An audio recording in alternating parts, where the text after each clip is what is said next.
Tu es là, assis dans le silence d'une pièce trop familière. La lumière du crépuscule dessine de longues ombres qui s'étirent comme des doigts avides sur le plancher. Il ou elle va bientôt rentrer. Tu sais exactement à quelle heure. Tu sais quel bruit fera la clé dans la serrure. Tu as préparé son plat préféré.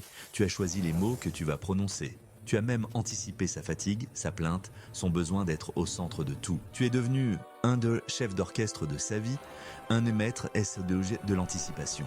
Une performance sans faille, jouée chaque soir dans un théâtre vide. Et tu te demandes, pourquoi ce vide dans ses yeux? Pourquoi cette distance qui grandit alors que tu fais tout pour la combler? Tu crois que ta prévisibilité est une preuve d'amour. Une encre dans son chaos, c'est ce qu'il ou elle t'a fait croire. Voici la vérité. Ta prévisibilité n'est pas une encre, c'est sa drogue. Chaque action que tu anticipes, chaque besoin que tu combles avant même qu'il ne soit exprimé, est une dose, une injection pure de contrôle et de supériorité qui nourrit son ego fragile. Il ne te voit pas à toi. Il voit la confirmation de son pouvoir. Il voit un miroir qui lui renvoie l'image d'un Dieu capable de prédire l'avenir, car c'est lui qui l'a écrit pour toi. Tu es devenu son écho, pas son partenaire. Le problème avec les échos, c'est qu'ils sont vides. Ils ne font que répéter ce qu'on leur donne. Au début, cette maîtrise le fascinait. Ton incroyable capacité à le comprendre était la preuve ultime de votre connexion spéciale. Il t'a testé.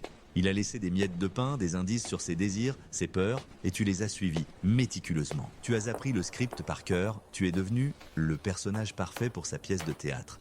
Un personnage sans volonté propre, sans surprise. Et c'est là que le piège s'est refermé.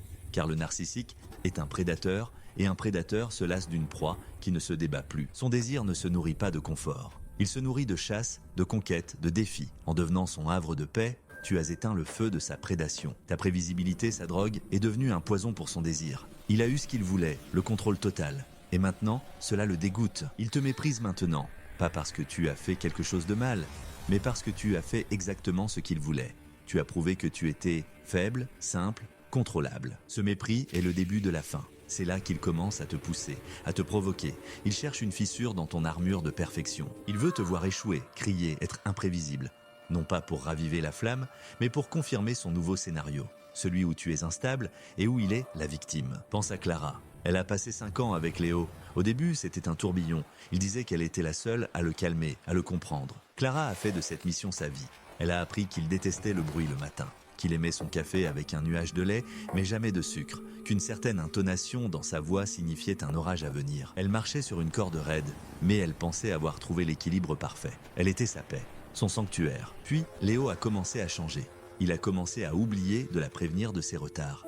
Il a commencé à critiquer son café, disant qu'il était fade. Un soir, elle l'a attendu pour dîner, son plat favori refroidissant sur la table. Il est rentré à minuit, sans un mot d'excuse, et a dit « Tu es si prévisible, Clara. C'en est mortel, mortel. » C'est le mot qu'il a utilisé, le mot qui a brisé le miroir. Elle avait tué son désir en devenant exactement ce qu'il prétendait vouloir. Ce n'est pas une coïncidence, c'est un schéma psychologique. Le narcissique vous façonne en un objet parfait, puis vous rejette pour être cet objet. C'est la double contrainte narcissique. Sois parfait pour moi, et je te hais parce que tu n'as pas de volonté propre. Tu ne peux pas gagner. Alors que faire ?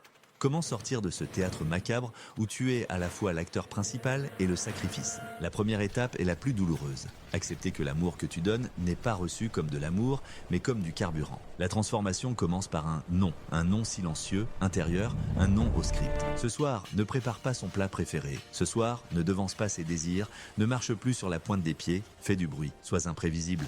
Non pas pour lui plaire, non pas pour le reconquérir, mais pour te retrouver, toi. Il va détester ça. Il va entrer en rage ou jouer la victime. Il va te traiter de fou folle, d'égoïste. C'est le signe que sa drogue ne fait plus effet. Laisse-le se sevrer de toi. Pendant ce temps, redécouvre le son de ta propre voix.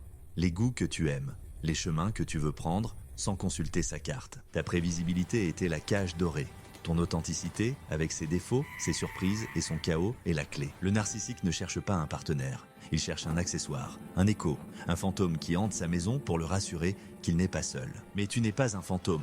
Tu es une tempête, un poème, une question sans réponse. Ne le laisse plus jamais te transformer en une ligne droite et prévisible.